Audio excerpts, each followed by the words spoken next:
Hello and welcome to What Culture Gaming. I'm joined by Ewan and Rich because E3 week is in full swing. We're tragically coming to the end of it. We're recording this last because Sony's conference was a little more pressing, although Ubisoft did release a lot of new information for a lot of games we both knew and some surprises in there a little bit. It was a pretty good showing overall, yeah. I thought. It had the classic Ubisoft charm / cringe, depending on how you look at it, especially with the opening that was Just Dance related. I just want to say, I absolutely love their Just Dance intro segments now. I just come to accept them as every part of the year, like just give me more. That random panda guy, he's having a good time on there. I mean, a few years ago, that might have been one of the cringiest things maybe of all time, but now in an E3 that's slowly moving away from that into more, serious showings and theatricality. I like a little bit of cringe about It's E3. like they've, all the people have Skynetted this year. Like, they've become self-aware. Like Bethesda had that little thing on, like, play Skyrim on Alexa and get Fringe. And now we have Ubisoft being like, hey, we're going to make our Just Dance segments even more egregious. Tragically not quite self-aware about their military chatter over the headset, but I'm sure one day they'll get that. So yeah, they start off with Just Dance 2019, which was an interesting way to start the show. At least it was like we said, theatrical, but then they moved swiftly into Beyond Good and Evil 2. I didn't think this was going to show up this year, but I know, Rach, this blew your socks off. I thought it looked incredible. I mean, obviously we can talk about how amazing the graphics looked. Yes, it really did look lush. But this is a game. I mean, I knew nothing. I'm going to put my hand up and say I knew nothing about Beyond Good and Evil until it was announced. Until the prequel was announced last year. Yeah. So I've been looking into it sort of over the course of the year, and just looking at that now as someone who is somewhat invested, I'm like proper excited. To get into this world. And see these characters, totally. Well, I think considering, the original Beyond Good and Evil had a definite sort of cult following, but that was a long, long time ago, and there's going to be a lot of people who have grown up without ever playing that game and only knowing it by reputation. Yes. So to see this come out with a really strong following, and it is quite markedly different from the original game as well. There's a lot more swearing I'm in this. completely bamboozled by just how ambitious it is. Yeah. Like, it's completely bonkers to me, and I guess you're totally right that new people coming to this are probably thankful that it's going to be a prequel because it establishes the lore, and then potentially you could maybe see a Beyond Good and Evil remastered down the line afterwards. Yeah. I don't know. I thought the stuff with Hit Record and Joseph Gordon-Levitt was also interesting because before we even get into that, I wanted to talk as well about how adorable it was that they left their mics on when they came off stage and we nailed it! And that was lovely. That is the purest moment of E3 at the moment. I'm just gonna put that out there. The best parts of E3 are when that sort of human element slips into it. Like we saw in EA's conference where they brought out the EA originals and when they were talking about Sea of Solitude. He's so this the little dog called Yanni, and I love him awesome. so much. In that came across in the Ubisoft one as well, and I think that sort of extends into Hit Record, like you said, like the ability for fans to get in on the ground floor Beyond Good and Evil 2 and sort of contribute art and stuff to the game. Yeah. There's people being quite cynical about that, but I think it's quite a good, it's just little bits. practice. I mean, from what I took from it, it's literally going to be like graffiti on the side of a building, that sort of thing. But just knowing that people who are really big on this series can have their stuff in the game. Yeah. That's so cool. It's just so cute. Like, imagine you're just there and you've composed a little bit of music or something, and you're just running by, and it's like, oh wow, I made that, and it's on the radio. And it's like exactly. All these fans who have pretty much Ubisoft have come out and said that they wouldn't have made this game if the cult following wasn't so vocal, and to then repay that in a way, I think is really, really good. It's one of the best things about it. I think it's really lovely. I think it's a great way to do it. Like we said, there's been a demand for this game for years, and that's only grown since by reputation. And it's an interesting thing that other games just haven't sort of tried to do. We've had, created content in games like Little Big Planet, but it's never been an actual part of the game. It's always been auxiliary. Where this is an interesting little move, and I think it really is wholesome. I like to believe it's wholesome. It sort of takes you on to the next game that they were talking about, which was of course Trials. Yes. Because they're doing something sort of similar with members of the content creators of Trials universe as well. The guy who came out on stage, I genuinely thought he was a stunt guy from Far Cry 5. I keep on forgetting his name, but he came out on stage and then just completely... I've sang that Far Cry 5 song so much as well. I don't know what it's... I want to say something Johnson, but that's probably wrong. Oh man, I don't know. It's glorious and very American, isn't it? No doubt Trials will help 100%. Making us look like fools. Yeah, Trials just gets bigger and bigger every single time it's debuted, and this new game looks really good again. I mean, it looks like pretty much the same, Yeah. but like with more players, I guess. And The rad dolls always make me laugh. Oh, I'm just always just there. It's like, oh no, that guy got crushed by 5 cars this time. the Ooh. death montages is why. We Yeah, play like, exactly. Trials. They know what you want. That death montage at the end was like, that's why we play Trials, for the crippling defeat. I suppose from then they moved on to the Division 2, which got a proper blowout. It was revealed in Microsoft's conference, but it got a proper, even bigger blowout this time where the developers came on stage and sort of talked through the new features. I know you're not. I'm too big on this. To be fair, I'm a big fan of the Tom Clancy franchise. Yeah. Like going all the way back to the first Splinter Cell, Ghost Recon, Rainbow Six, whatever. I think the tactical market that game kind of catered for, Ubisoft have kind of walked away from in recent years, and you can kind of see that. And to me, the Division with its bullet sponge enemies and all that is kind of antithetical to that brand. That being said, I was very much hoping that for the sequel, which again I didn't even think they were going to do. I know the first one was successful. Wasn't it? Yeah, but it had a very big drop off after launch, and it had a few problems. I thought it was going to have a Watch Dogs 2 thing about it, because obviously everyone did, well, not everyone, people did like the first Watch Dogs, obviously, but the sequel improved on that game in such a key way, and I thought potentially you'd see that with the Division 2, and they kind of doubled down on all the things that I found most obnoxious about the first game, and the RPG elements. I know people probably enjoy that, and there'll be a lot of longevity to the game, but on the whole, I was a bit miffed that we got that and not another Tom Clancy franchise that will probably come don't get later in the video. Yeah, I've got high hopes for the Division 2. They supported the original game quite long after launch, and they didn't get it right, but since then Ubisoft have proven that they've got a good track record with supporting games like Wildlands and Siege. They've turned those games into, like, they were always good, but they've made them even better in the years since. The little cute documentary they got planned for Siege as well. Yeah, what was that called? It's I completely forgot what it's called, but it's all about like the Siege competitive play and then the invitational tournaments. They announced how it's like constantly progressing. I was kind of annoyed that they didn't. Like my journey through Rainbow Six. Yeah, and it is a game that it was popular when it came out, but it's just huge now. It's just so cool, like that they're still sort of making stuff for it. Yeah, exactly. I mean, 35 million players they boasted about, which is insane considering the way it started. And none of them play the bloody objective. Oh, just because you're a platinum or whatever top tier player, we're not all on that level. I suppose. Moving on from that was Skull and Bones, which seems to be like the answer to sort of Sea of Thieves, expanding upon the naval combat in Assassin's Creed and making a whole game around that. I was convinced by it. I was really convinced by it. I'm in. I'm totally in. Yeah. I'm invested. I'm kind of after more sea shanties, first and foremost, but I also kind of wanted to see more of the... Because obviously in Black Flag, when you weakened a ship and you wanted to get most of the loot, you had to then board it. I was kind of confused slightly that when they had the whole boarding thing, they had a brief cutscene and you couldn't... automated, doesn't it? You couldn't actually go on the ship and do stuff. So I really hope there's more to this game than just hopping around on ships, because I like the idea of, hopping around with your pirate buddies and like... going yar and like taking down loads of different going like, yar ships. is my favourite pirate. But I also want them to be conscious of the fact that being a pirate was more than just going on the mast and like turn the ship around. But that's just me. Yes, that seems to be the problem with all pirate games at the moment. It seems like a really sort of, I don't know, a great concept to explore, but it's also very limiting from a gameplay perspective. We've seen it with Sea of Thieves. We've even seen it to an extent with Assassin's Creed, and now in this, there is only so much you can do, or at least only so much that we've seen so far that developers can create to make it all work. So I do hope there's more, but from what we've seen, it was surprisingly polished. It looked really fun. So we basically just saw like ship combat, didn't we? Yeah. Essentially, So. Yeah, I hope there's more to it, but I mean, it's a promising start. I think it looks great. Yeah. Up next is For Honor Marching Fire DLC, whereas another example of Ubisoft supporting games long after release. Miffed they got rid of the really awesome bearded bloke with the cane from last season, from last E3. Don't you think it's the guy who just got killed in the trailer? I can't remember. I can't remember.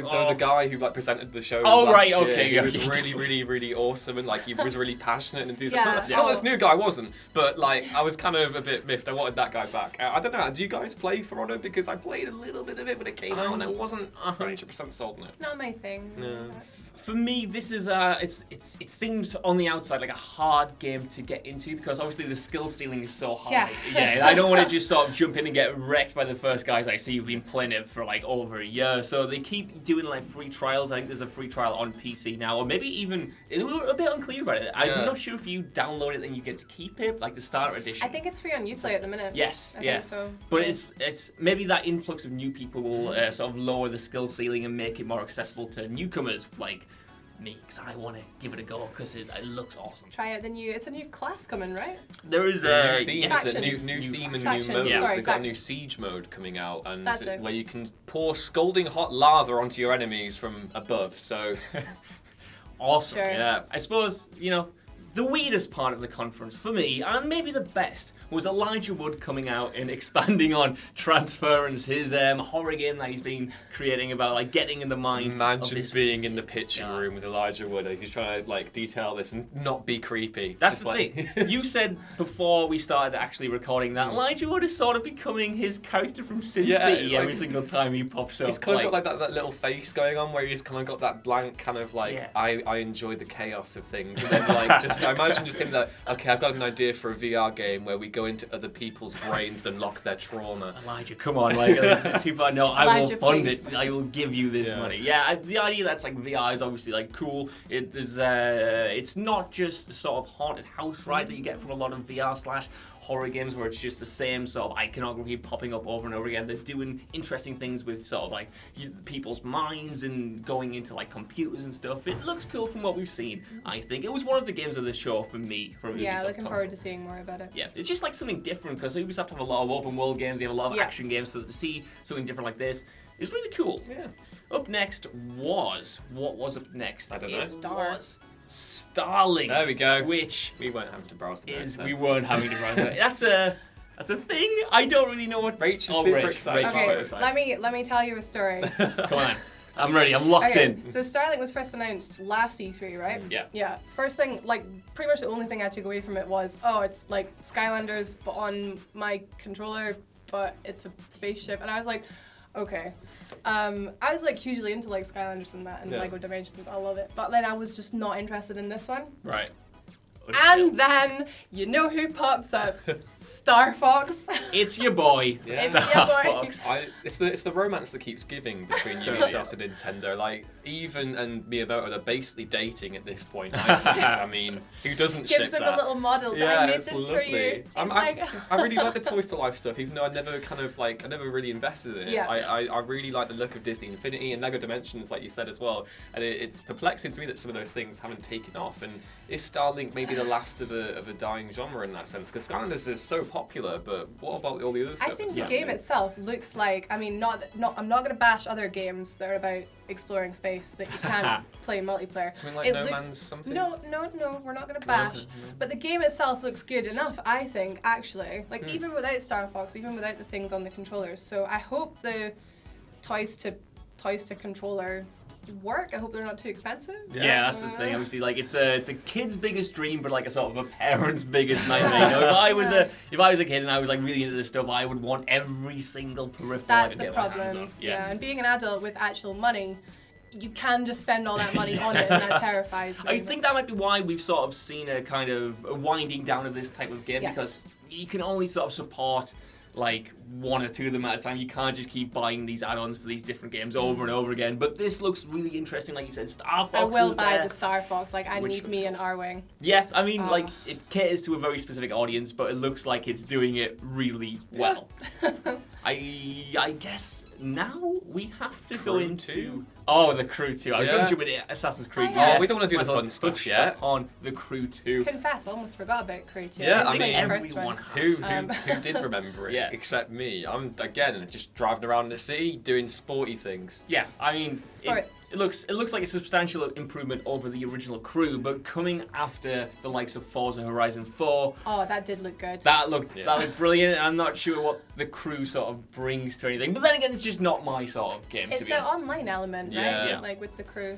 Good luck Forza. assembling a crew when no one's interested in the Crew. That was good. Yeah. This is why Was it? Yeah. get everyone on. What's next? Are we going on to Assassin's Creed? Might as well go into Assassin's Creed. There's a lot to digest here. We called it. I mean, when I say we, I mean I called the specific conflict. It's going to be about the Peloponnesian War, which is really interesting. One thing I didn't get though was that you'd be playing the descendant of Leonidas. That was cool. And it's little 300 reference. Yeah, kick exactly. them off the cliff. Yeah. Oh, I love that. I'm a massive fan. And obviously, the whole stuff with Cassandra. I've already forgotten the name of the dude. Oh, I'm in love. It's so cool, and like the romance options. And I'm just literally diving straight in. But like, I really like the look of this Assassin's Creed. With everything. I've been a lapsed Assassin's Creed gamer for a while. I jumped under a couple of them. I played a bit of Origins, played a bit of Syndicate, but there's nothing really compelled me to get back into the franchise until now. This looked like really, really great. I love it. I mean, it did just kind of look like Origins. I was going to say Oranges there. Oranges. Sorry. Assassin's Creed Oranges. Assassin's Creed Oranges. But like I think it must be set before it, obviously, with time and stuff. Yes. So it looked like it played the same, but it was just a little bit more polished, and then this sort of like ancient kind of Greek world. Yes. Am I right? Yeah, I don't want to be ignorant.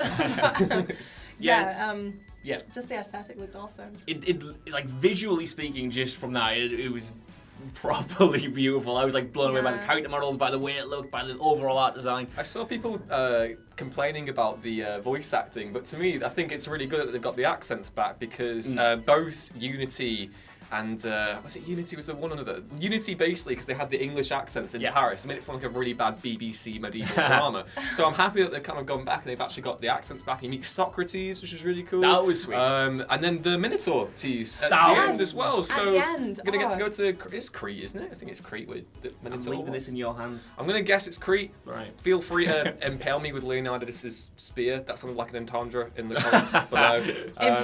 If Jules was here, he would have had a lovely little time with that. Yeah, I'm really excited for it. I think I didn't really get into Origins, but I'm a big fan. If an Assassin's Creed has a setting that I'm really, really interested in, I'm going to get it. So that's the thing for me. This seems to have nailed the setting and seems to have nailed like the sort of characters and the overhauled RPG elements in particular. Great, like you said, you can choose like which character you play as. You now have dialogue, romance options. Just sliding into where BioWare have just like departed. I see what you're doing there, Ubisoft. I love that. Man, Assassin's Creed with like Mass Effect style. Yeah, that's the thing. Romance options. I think it was EA who confirmed that Anthem won't have any romance options, and Ubisoft just gone, well, if you're not going to do them it, kiss you cowards. Here you go. We'll do it in ancient Greece. You'll just have a romp. Just do whatever you like to do. They did romp back in the day. Side quests. They did romp. Of course, it's coming out at the end of this year, in October, in fact, which is soon. Which is cool. Like if they can stick to sort of a 2-year window between releases and keep the quality high.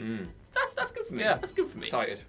I don't know what else there is to go. We have to talk about the most glaring omission. Of course. The most glaring thing because. Oh my god, Ubisoft, what were you doing with the no Splinter Cell? You had, literally, there were 4 points during this conference where either a green light came up or something else appeared, and I went, whoa! And then nothing happened. It's like, it was the green light, and then it was Rabbids, and I was like, perfect. But Donkey Kong, though, that's that cute. looked really, I loved the live performance. That's cute. Yeah, everyone was really cool. But, after teasing it in Wildlands as DLC, where's Sam? Where's Sam, Ubisoft? You know what? I think that's exactly why. They teased it in the Wildlands DLC. In a way, I assume that's sort of to gauge interest over his return. I'm sure it is impending. After all, it was one of the only games on the Walmart leak that didn't actually come true. Everything else was more or less confirmed. So to not see it, like you said, was a glaring omission. I was personally waiting for and one more thing. Yeah, exactly. Or whatever that is. The surprise is they announce it tonight at Nintendo and it's on the Switch. Oh my God. You know what? I bloody love that. They just have the weirdest and best relationship. Yeah, I don't know how much of a fault we were like overhyping the fact that Splinter Cell could have been there. It was a good sort of theory to come up with it being in the DLC for Wildlands. Like, Yeah, I thought it was a given. Yeah, exactly. I think it's been 6 years since 5 years since Blacklist came out. 2013. And that game, it did underperform financially, but it was probably it was the best of both worlds between looking at like the classic Splinter Cells like Chaos Theory and then the kind of action-oriented setting of Conviction. And I know that Patrick Redding, who worked on Blacklist, has left to join Warner Brothers Montreal. I wonder for what character. Hint, hint. He's got pointy ears and a bat symbol on his chest. I don't know what's been going on because going back to the Tom Clancy thing is that those games are always so interesting to me because of how tactical and espionage-driven they were and how much they took from Tom Clancy's novels. And now if it's just going to be bullet sponge with your pals in the Division. meh. I know you like in the Wildlands DLC. Sam even says he's the sort of the last one left, and there's something really tragic to that, and you don't want to see it extinguish completely. You want that sort of more hardcore stealth experience. You want a more authentic, like I'm completely mangling all my words. Authentic Tom Clancy experience, like you said, and it's a shame for it to not be here. What I took from the whole, it's only me, is he's getting a send off. That's what I took it from that. Yeah. He's gonna have a game where he probably either retires or dies at the end. Yes. And it's going to be awesome. A lot of people have been wanting a sort of Batman Beyond-esque thing where you get to play as a new character, but Sam is sort of an old mentor. Like a cheater. Yeah, I don't know about that. It's all pure speculation. Overall, what did you guys think of the conference as a whole? I liked it. Again, I'm a bit miffed that there seems to be a repeating thing here with all the most hyped things that I had for the E3 not actually being there, but whatever, that's more on me. I thought the conference as a whole was handled very well. I thought the passion from all the developers was very evident, and I think in light of all the Vivendi stuff and all the takeover stuff, I think Ubisoft, every single convention year, they come back and kind of reiterate why, even in light of so many of their kind of faults of the past, why everyone keeps on giving them a chance, because they love video games and they love making them. 100%. So, Right? Yeah, pretty much just what Ewan said. Like, I mean, I'm a massive Nintendo nerd, so that was, I was pleased. Donkey Kong, Star Fox, I was pretty chuffed. But yeah, just Ubisoft for me are just always a company that I feel like they listen to people that play their games, and they make games for people and themselves. Yeah. Like you said, like they're gamers, so it was just a really, really good conference. Yeah, I think that definitely came across in sort of every single reveal, and there weren't many huge surprises, but what we saw was extremely solid. But that's what we thought of the conference. I want to know what you guys think down in the comments below, and stick with What Culture Gaming for more E3 goodness, even though we are tragically coming to an end. As always, I've been Josh. And I've been Ewan. And I've been Rich. And we'll see you soon. Bye. Bye.